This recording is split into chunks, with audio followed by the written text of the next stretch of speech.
Halo semua, selamat datang kembali di channel Lapak Kaki 8. Pada kesempatan ini saya mau membahas tentang kandang-kandang tarantula. Jadi kita bisa tahu secara garis besar kandang-kandang yang baik untuk tarantula itu seperti apa gitu. Ini di depan saya ada 4 jenis kandang yang mau saya jabarkan gitu. Dan 4 jenis ini adalah 4 jenis kandang untuk tarantula terestrial. Jadi sebenarnya apa aja sih yang dibutuhin di dalam kandang tarantula? Pertama-tama yang pasti itu alas kandangnya. Kalau misalkan teman-teman lihat ini yang berupa tanah ini. Nah, ini dia. Ini kita zoom.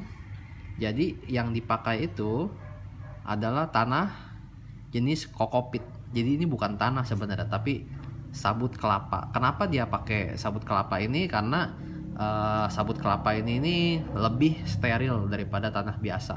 Jadi nggak mengandung pupuk, nggak mengandung bahan kimia apa. Jadi cuma murni sabut kelapa yang digiling gitu. Jadi berbentuk seperti tanah tapi bukan tanah. Dan dia juga lebih menyerap kelembapan. Karena si tarantula ini tetap membutuhkan kelembapan untuk di tanahnya itu. Jadi bentuknya seperti begini. Kalau misalkan teman-teman lihat, dia nggak kering. Kita kondisikan si kokopit ini rada lembab nih. Jadi ketika digini tuh dia tetap ngebentuk, nggak bener-bener kering banget. Kalau kering banget dia seperti pasir. Dan di bagian bawahnya kalau misalnya bisa lihat lebih lembab lagi. Jadi tapi nggak basah ya, dia nggak becek, hanya sekedar lembab. Itu tanah yang cocok banget untuk tarantula dan harus dijaga biar tetap seperti ini. Jangan, karena lama-lama dia bakal kering. Dijaga biar tetap seperti lembab seperti ini gitu.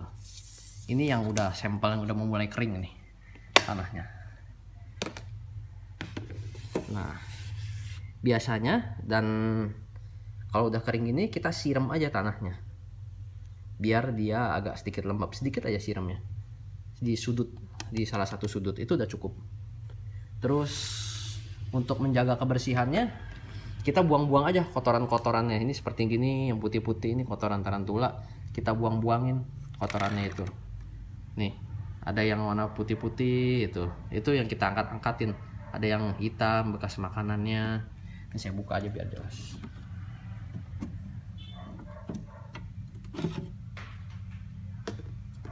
Nah, kalau teman-teman mau lihat, nah, ada yang kotor-kotoran hitam-hitam ini. Nah, ini yang dibuang. Tuh, ada kulit-kulit jangkrik, ini yang kita buang. Terus ini tanahnya yang ujung tuh kita lihat bisa udah mulai kering, tapi bagian sini lembab, itu udah cukup, nggak apa-apa. Terus kita bahas kembali dengan kandangnya. Seberapa banyak sih tanahnya yang kita perlukan? Jadi untuk terestrial sendiri normalnya kita hanya memerlukan tanah sekitar 3 cm. Dan kalau kandang udah lebih besar, tarantula otomatis lebih besar. Kita naikkan sekitar 7 atau 8 cm begitu begini. Dan ada sisi yang tinggi, ada sisi yang rendah, ya itu sebenarnya kreativitas teman-teman sendiri. Terserah mau sama rata, mau lebih tinggi, mau lebih rendah juga nggak apa-apa. Nah, terus kalau untuk kandangnya sendiri itu juga lebih ke kreativitas teman-teman. Kita mulai dari kandang yang paling kecil ini. Ini kita ada kandang yang benar-benar praktis. Jadi kita pakai dari wadah makanan. Ini juga udah sangat bagus untuk tarantula, udah cukup banget. Jadi kita cuma perlu untuk melobangi sedikit-sedikit aja. Ini kayak satu sisi 3 lubang dan 2 lubang. Itu udah cukup banget. Dan tanah lembab, ada lubang, tutup rapat, sip, udah aman. Terus kalau misalnya udah rada besaran dikit, kita pakai yang seperti ini. Nih, ini udah oke. Sama ini lubangnya kita rada banyakin. Jadi intinya sirkulasi udara di dalamnya itu tetap berputar gitu, dia nggak stagnan di dalam. Jadi kelembapan itu nggak mati di dalam, tetap berputar udaranya, itu udah cukup bagus begitu. Nah, ini kalau misalkan teman-teman pengen lebih cantik, bisa pakai kandang yang modelnya seperti begini. Tapi kandang yang model begini kekurangannya adalah lubang udara dia terlalu banyak. Jadi si kelembapannya itu bakal lebih cepat habis. Jadi kalau misalnya teman-teman perhatiin, tanahnya ini bakal lebih cepat kering. otomatis harus lebih dipantau lagi kelembapannya, harus lebih sering-sering disiram. Tapi ini bagus kandang seperti begini. Yang perlu diingat, kalau misalkan kandang seperti begini ini gampang lecet. Kalau misalkan teman-teman pengen ngebersihin kandang ini, selalu gunakan air dan lap. Jangan pakai lap kering, karena kalau lap kering pasti dia baret ketika dilapin ke kacanya. Ini karena bukan kaca, ini plastik. Berikutnya ini yang lebih besar. Biasanya kalau saya rata-rata tarantula besar saya pakai kandang yang seperti ini. Untuk kandangnya seperti ini sama lubang udaranya juga besar-besar, membuatnya lebih cepat kering. Jadi pantau aja kekeringannya dan jangan lupa kandang untuk selalu dikunci. Jadi intinya dari kandang tarantula adalah ada kokopit yang lembab, ada ventilasi udara, dan kokopitnya harus rada tinggi gitu.